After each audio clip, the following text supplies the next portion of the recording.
สบายดีพ่อแม่พี่น้องสวัสดีเด้อพ่อแม่พี่น้องป่าลุงเบิดสุขุสุคนตอนแรงๆมานี่บ่าวนงมานาพ่อแม่พี่น้องมาที่นาบ่าวนงมาเบิ่งเขาว่าขึ้นแล้วบ่พ่อแม่พี่น้องโอ้โตแต่เห็นห้อยเออห้อยอุกกาบาตเต็มเลยพ่อแม่พี่น้องเอ้าไปจะได้ฝากเป็นกำลังใจบ่าวนงให้นี่เด้อขอให้เรียนขึ้นให้ฮอด100-200เหรียญนะพ่อแม่พี่น้อง ขอบพระคุณในหลายๆเด้อเดือนนี้จะพานี่ขันสั่นไปบลอดพี่น้องเอ้ยนี่เขาเบานงพี่น้องฟ้าต่อเห็นตีห้อยปศุสัตว์พี่น้องเอ้ยเต็มหมดเลยโอ้ต่อไหวบ่แบบนี้พี่น้องมีแต่ห้อยงัว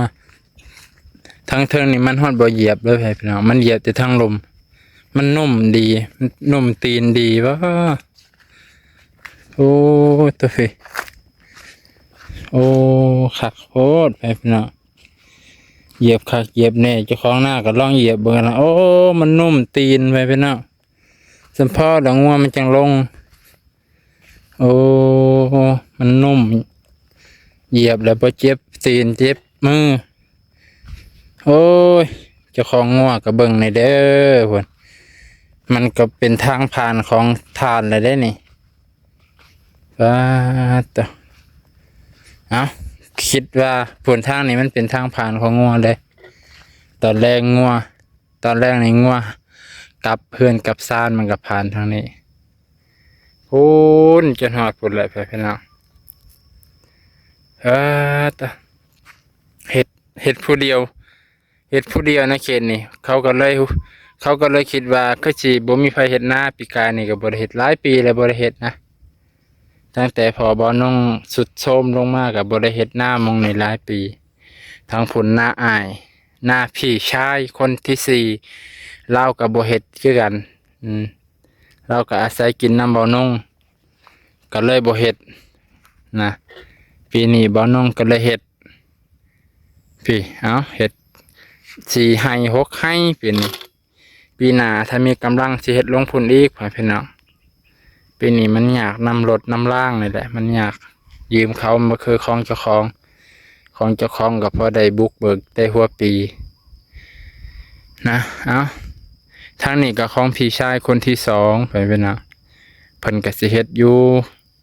แต่ว่าเพิ่นยังมาทันลงมือดอกแต่ว่าพอบ่น้องเพิ่นให้เฮ็ดเพิ่นแบ่งให้แล้วก็ให้เฮ็ดนะที่แบ่งให้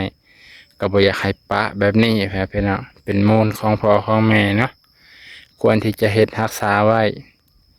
เพิ่นแบ่งให้เลยเด้พี่น้องสิไปเฮ็ดอันอื่นก็บ่ได้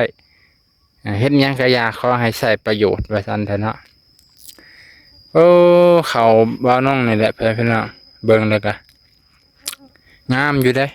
ที่แรกคิดว่าที่พี่น้องจักแล้วบัดมันใหญ่ขึ้นมาเนาะมันใหญ่ขึ้นมากับมันจะมาสิทีกับโบคือกันแต่ได้ยินเขาว่าจังสี่ได้พี่น้องเขาว่ากันว่าถ้างัวมากัดกินมากัดหย่อนเนี่ยเขาว่ามันสิแตกงอแตกแหนงขึ้นเขาว่าพี่น้องก็เห็นหลายคนเว้าอยู่ตอนนั้นเบ้าน้องไปถ่ายงานนี่แหละไปทางหอพระไตรปิฎกไปเห็นพ่อใหญ่ผู้หนึ่งเพิ่นปล่อยงัวลงกินข้าวแบบยืนเบิ่งเลยพี่น้องว่ะคักอะไรเบานุ่งก็งงเลยมันนั่นเห็นงัวกินข้าวแล้วก็บ่ไล่แต่จริงมันเป็นกลยุทธ์ของเขาพี่น้องกลยุทธ์ของการเฮ็ดนาให้งัวกินให้งัวกัดปลายมัน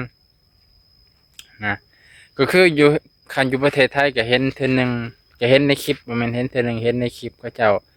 แบบว่าอันนั้นนะพี่น้องคือเจ้าพอเข่าขึ้นประมาณศอกหนึ่งนี่แหละก็เจ้าเอาเครื่องตัดหญ้ามาตัดว่ะก็เห็นคือกันพี่น้องจะเห็นคือกันเนาะไปจะได้กับไปเบิ่งพุ่นแหละหน้าบ่อนงพี่น้องโอ้ไก่ปากลายจนพุ่นเบิ่งทางพุ่นเขียวกำลังงามเพราะให้พี่น้องผู้ได้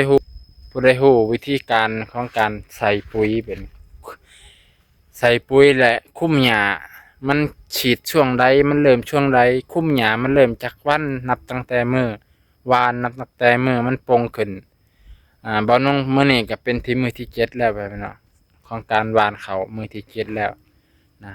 แล้วจักมือก็เจ้าคุ้มหญ้านะไปพี่น้องผู้ใดฮู้ก็บอกให้เด้อขอบขอบใจขอบคุณหลายๆเนาะแล้ววันนี้ใส่ปุ๋ยมันจักมือไปพี่น้องใส่ปุ๋ยบ่น้องก็ยังบ่ฮู้เด้ใส่ปุ๋ยว่ามันจักมือจังใส่เริ่มเริ่มจากมือวานมันจักมือโอ้ยแมงมีนี่ก็เนาะผู้ใดมีความรู้ก็บอกบ่น้องให้เด้อขอบขอบใจขอบพระคุณหลายๆไปเพิ่งน้ำกันโอ้ตัว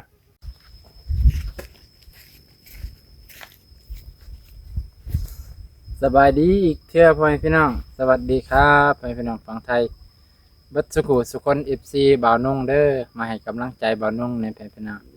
มื้อนี้มาป่านคันนาอีกพ่อแม่พี่น้องเมื่อกี้ในป่านแล้ว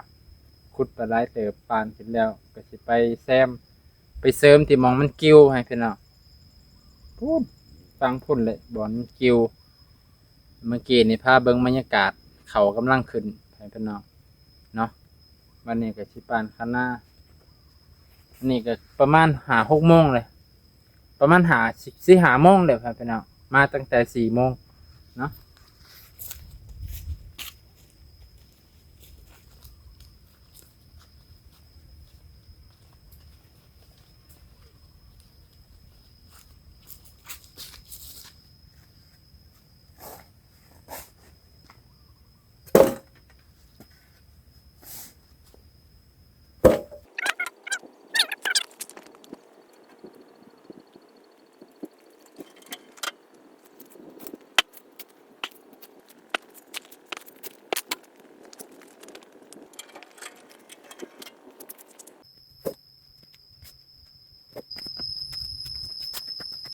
โอเคพ่อแม่พี่น้องหลังจากที่ปานคันนาแล้วก็สิได้อวยคืนกลับสู่บ้านสู่เพื่อนก่อนเฮ็ดมื้อละน้อยเอาไว้พี่น้องเฮามีกำลังหน่อยเฮาก็เฮ็ดหน่อยเอามื้อละหน่อยเนาะไปจะได้กับพากำลังใจให้นี่เด้อพี่น้องปาลงฝนก็สิไล่พี่น้องเวลานั้นผจญมาเพิ่นบ่อยากไกลพี่น้องเวลานั้นผจญมาเพิ่นทางพุ่นพี่น้องพุ่นป๊าตวขึ้นมาพี่น้องคือสิฮอดทางพี่อยู่เบิ่งก้อนเมฆแบบนิ่งบ่มีลมนะบ่มีลมก็คิดว่าน่าจะฮอดฝั่งนี้อยู่ดอกฝนใครแต่ว่ามองนี่เฮาปานแล้วให้พี่น้องเอ้ยปานแล้วนี่ถือว่าคันว่ามันบ่แน่นก็เฮามาเพิ่มอีกมื้อหน้ายามฝนมาเฮาก็มาเหยียบอีกตอนนี้มันเคยขาดมันสิเป็นหลุมแบบนี้แหละพี่น้องนะปีนี้ยังว่าโอ้ถ้ามีรถไถนี่บ่น้องตั้งใจเสียดคักๆสิคาดให้มันละเอียดคือกับข้าวปั้นนะพี่น้องคือข้าวปั้นคักๆปีหน้าที่จุดก็ต่อทิ่มเบิดจุดนี่ปีนี้ลงทุนแบบตัดต้นไม้ออกไปนะต้นกระบอกเพราะว่าต้นกระบอกเข็ดให้งัวมันมากินหมากงัวมันแลนมาพี่ทุกปีมันมากินหมากกระบอกทางพุ่นกับใส่ไฮหนึ่ง2 ไฮนี่ไปพี่น้องมันบ่เพียงดินมันบ่เพียงเสียตัวนี้แหละบ่น้องกับพยายามอยู่บ่เป็นยังปีหน้าถ้ามีกำลังทรัพย์ก็อยากเฮ็ดให้มันงามกว่านี้ปีนี้สิเร่งที่ทางปุ๋ยสิขาหญ้าและสิคุมหญ้าไปพี่น้องคุมหญ้าให้ได้คุมพวกหญ้านี่แหละพยายามที่สุดไปพี่น้องปีนี้เฮาก็ถือว่าเฮ็ดกับหน้าแล้วปีกายนี่ยังว่าเฮาเฮ็ดหน้าเพิ่นเนาะสิได้มื้ออะไรพี่น้องเอ้ยฝนต้นนั้นก็ได้น้อยนึงได้น้อยนึงก็สิได้มื้อเข้าเป่าไฟอีกคือเก่าไปพี่น้องนึงเข้าเป่าไฟให้พ่อให้แม่พ่อเพิ่นก็อยู่เฮือนผู้เดียวค่ำแล้วก็ย่านนึงเข้าเป่าไฟย่านเขาสุกซ่าเพิ่นก็หิวเขานี่เมนูก็เก่าๆเดิมๆไปพี่น้องเพิ่มเติมก็ต้มไข่กับไข่ต้มเนาะเอาไปพี่น้องขอบใจที่รับชมเด้อพ่อแม่พี่น้องปลาลงให้กำลังใจมาโดยตลอดขอบพระคุณหลายๆครับแม่พี่น้องขุดกิโลพอมาปนก่อนบัดนี้หลังจากที่อันนี้แล้วก็ขุดกิโลก่อนให้ก็ได้3 โตให้พี่น้องขุดกิโลบ่ติดแดงที่เนาะพิจารณากักขังสัตว์นงเหนียวสัตว์ตอนนี้พุ่นมืดมากเลยพี่น้อง โอ้ตัวหมืดมาแห้งกูจะรอให้ได้จาก10 โตก่อนให้พี่น้องเอ้ยพอได้เมื่อปนให้พอกินเพิ่นก็มักอาหารชนบทแน่ธรรมศาสตร์เนาะขอโตคุดก่อนพ่อแม่พี่น้องพาเบิ่งบรรยากาศกับบกล้าตั้งกล้องแน่เอาพ่อแม่พี่น้องบัดนี้ก็สิได้เมื่อก่อนเด้อพ่อแม่พี่น้องปลาลุงเมื่อแท้เมื่อจริงคุดจิรอได้ก็ได้6 โตฝนไล่แล้วพ่อแม่พี่น้องมืดครึ้มมาแล้วสิได้เมื่อแล้วเนาะมื้อนี้มาผู้เดียวกันเลย